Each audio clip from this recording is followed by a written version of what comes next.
शांत पाणी आणि गोंगाट करणारे मन मुलांसाठी छोटी गोष्ट. एकदा अर्जुन नावाचा एक मुलगा होता. तो खूप लवकर रागवायचा आणि त्याचं मन कायम गडबडलेलं असायचं. एक दिवस तो बाबांकडे गेला आणि म्हणाला, "बाबा, माझं मन इतकं गोंधळलेलं का असतं?" बाबांनी एक ग्लास घेतला आणि त्यात माती मिसळलेलं पाणी ओतलं.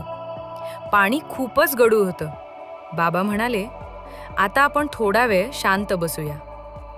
काही वेळानंतर अर्जुनने पाहिलं, माती खाली बसली होती आणि वरचं पाणी स्वच्छ झालं होतं. बाबा हसत म्हणाले, "बाळा, आपलं मन सुद्धा असंच असतं.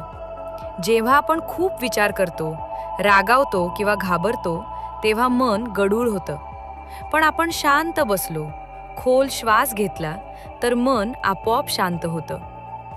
ध्यान केल्याने काय होतं? आपलं मन शांत होतं, राग लवकर कमी होतो, लक्ष चांगलं लागतं, आपण आनंदी राहतो.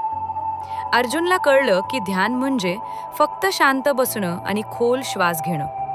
आणि तो रोज थोडा वेळ शांत बसू लागला आणि अभ्यासात प्रगती करू लागला.